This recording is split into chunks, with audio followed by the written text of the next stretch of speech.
Vamos retomar então a última aula sobre programação linear, que nós falamos que eu preciso garantir algumas condições para que a solução que eu vou encontrar no meu problema de programação não linear, ela é uma solução ótima global, tá? E aí, diante da incerteza que eu tenho quanto ao resultado apresentado, eu preciso saber se o tipo do modelo que eu estou calculando, ele permite que a solução dada por ele seja assumida como uma solução ótima, tá? Então, se for no caso aqui, eu quero saber se é a solução global, ótima global, vou botar aqui, ótima global do meu problema.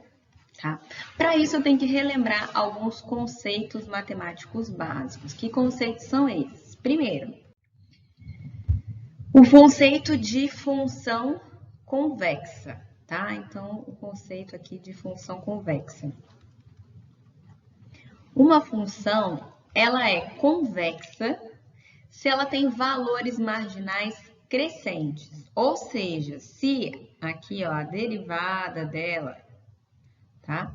Então, se a derivada ela vai de valores negativos para valores positivos, tá? E uma maneira alternativa da gente verificar se uma função ela é convexa é eu pegar e unir dois pontos, tá? Da minha função e verificar se o segmento de reta que une esses dois pontos, ele vai estar sempre acima, ó, igual essa reta aqui, tá? Ou sobre a função, Então, se isso acontecer, a gente pode também dizer que a minha função ela é convexa. Então, no caso aqui, uma função é dita convexa se ela tem valores marginais crescentes, ok? O outro conceito que a gente precisa lembrar é o de função côncava, tá? Então, uma função ela vai ser côncava se ela possuir valores marginais decrescentes. Então, convexa, eles são valores marginais crescentes e côncava são valores marginais decrescentes, tá?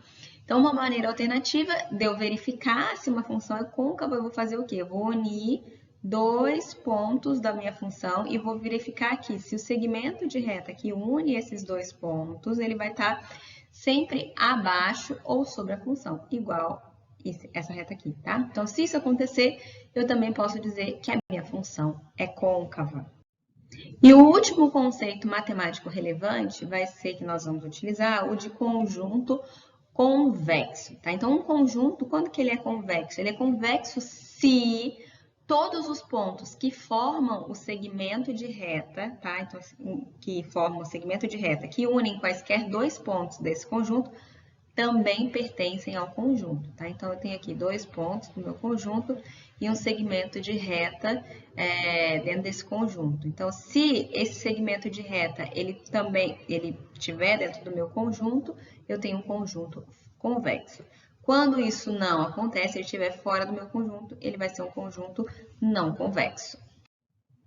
Quando eu tenho um modelo que não tem restrições, então um modelo ilimitado, essa análise, no sentido de eu analisar se a função, se o valor ótimo que eu encontrar, ele vai ser o ótimo global ou não do meu problema, e aí eu preciso fazer análise, né, do tipo de função que eu tenho, então se a função objetiva, as restrições são funções côncavas ou convexas, ou se as restrições formam um conjunto convexo, tá? Quando eu tenho um problema sem restrições, então eu vou ter só a minha função objetivo z, essa análise ela vai ficar bem simples. Então, quando a função objetiva ela for côncava, isso é condição necessária e suficiente para eu garantir que o máximo encontrado pelo algoritmo, ele vai ser o máximo global. De forma análoga, se eu tiver um modelo sem restrições, só com a minha função objetiva, o fato da função objetiva de um problema de programação não linear ser convexa, então só a função objetiva sendo convexa é a condição necessária e suficiente para garantir que o mínimo encontrado pelo algoritmo vai ser o mínimo global, tá? Quando eu tenho um problema de programação não linear com restrições, aí eu tenho que adicionar algumas condições que nós vamos ver agora para garantir que a minha solução encontrada pelo algoritmo ela é ótima do problema. Vamos analisar primeiro o caso da programação côncava. Então, quais são as condições necessárias para eu garantir que o ótimo que eu encontrei é o ótimo, tá? Então, isso aqui, ó, são as condições necessárias para garantir que ele é um problema de programação côncava e eu garantir que o ótimo encontrado é o global, tá? Então, primeiro, um problema de programação não linear, ele vai ser de programação côncava se a otimização for de maximização. Então, sempre que eu tiver um problema de maximização, eu vou verificar se ele é um problema de programação côncava, tá? Se a minha função objetiva ela é uma função côncava, se a minha restrição for do tipo menor ou igual, se eu tiver restrições do tipo menor ou igual, g de x, que é a função, vai ser uma função convexa, tá? E se eu tiver restrições do tipo maior ou igual, essa função aí da restrição, ela tem que ser uma função côncava, tá? Então, se for menor ou igual, a função ela é convexa, e se for maior ou igual, a função tem que ser côncava, além da função objetiva ser uma função côncava. Se eu tiver restrições de igualdade, essas restrições precisam ser lineares para eu ter um problema de programação côncava. E aí, um problema de programação côncava, ele vai ter o máximo global igual ao máximo local. Então, se eu garantir as condições que foram apresentadas anteriormente, o máximo global, vai ser igual ao máximo local, tá? E aí, isso significa que o modelo ele será eficientemente resolvido pelo algoritmo aplicado, ok? Alguns outros autores, eles definem um problema de programação côncava de forma distinta, porém equivalente, com as seguintes características. Então, se eu tiver um problema de otimização e esse problema for de maximização, e além disso, se o conjunto de restrições formar um conjunto convexo, eu também vou ter um problema de programação côncava. O outro tipo de programação é a programação convexa, tá? Então, algumas características contrárias às que a gente apresentou para a programação côncava. Quais são elas? Primeiro, o meu problema ele é de minimização, então aqui meu objetivo vai ser minimizar z, tá? A minha função objetivo vai ser uma função convexa. Se eu tiver restrições do tipo menor ou igual, essas restrições elas têm que representar funções convexas. Se eu tiver restrições do tipo maior ou igual, essa função da restrição é uma função côncava. Na verdade, três características. Se for restrição de igualdade, ela vai ser linear. Elas são iguais, tanto para programação côncava quanto para convexa. O que vai mudar é a minha otimização ser de minimização e a função objetiva uma função convexa, tá? E aí, um problema de programação convexa, ele tem um mínimo global igual ao mínimo local. Então, isso significa que o meu modelo ele vai ser eficientemente resolvido pelo algoritmo que eu apliquei, tá?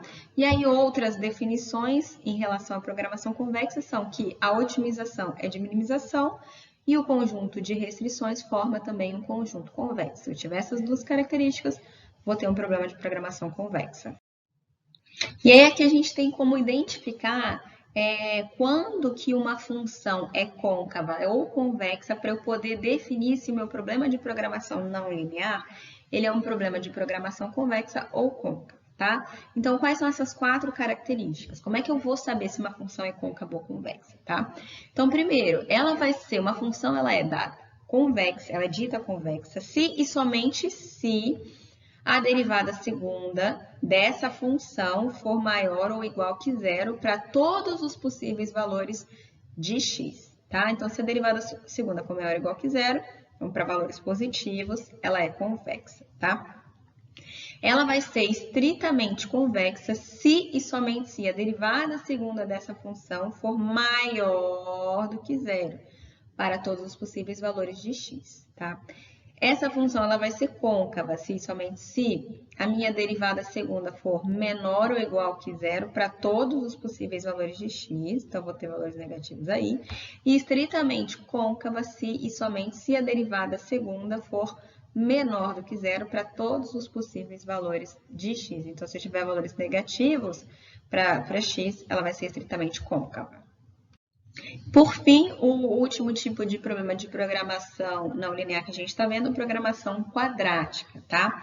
Então, um problema de programação quadrática, ele é um problema que ele pode ser um problema de maximização ou de minimização, ele vai ter a sua solução ótima encontrada pelos algoritmos de resolução de problemas não lineares sem dificuldade, tá? Então, se esse problema ele tiver uma função quadrática, tá? De n variáveis, ele é uma função que pode ser escrita da seguinte forma.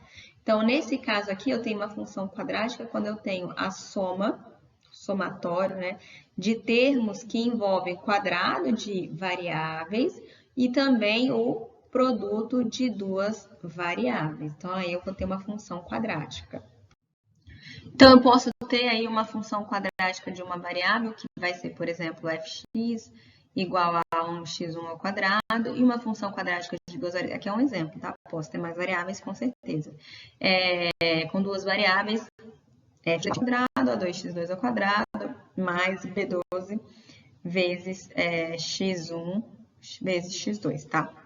Então, um problema de programação não linear, cujo modelo é uma maximização ou uma minimização, significa que um problema de programação quadrática, ele pode ser de maximizar ou minimizar, tá? Se e somente se a função objetivo ela for uma função quadrática e, além disso, o conjunto de restrições apresenta somente restrições lineares, então podem ser igualdades ou desigualdades, tá? E aí, como o conjunto de restrições ele é formado apenas por funções lineares, então a gente pode garantir que o conjunto de soluções formado pelas minhas restrições vai ser um conjunto convexo. E aí, no caso de programação quadrática de maximização, em que a função objetivo se eu garantir que a minha função objetivo é uma função côncava, o meu algoritmo vai encontrar o máximo global. E em caso de programação quadrática de minimização, se eu tiver uma função objetivo convexa, o algoritmo ele vai encontrar o mínimo global. Então, eu preciso garantir essas condições para garantir que o meu ótimo vai ser o global. E aí, como eu já havia falado para vocês, eu não tenho apenas esses três tipos de programação não linear, né? Que programação côncava, convexa e quadrática. Eu também posso ter programação separável, programação geométrica, programação fracionária, são todos problemas de programação não linear, entre outros, tá? E para eu poder resolver, tenho vários métodos. Então, por exemplo, a busca por gradiente, método de Newton, a aproximação linear sequencial, que é o Frank-Wolf, a busca direta, multiplicadores de Lagrange e assim sucessivamente. Tem várias formas de resolver esses problemas, ok? Então, na próxima aula, nós vamos ver alguns exemplos de problemas de programação não linear, como que a gente vai modelar eles.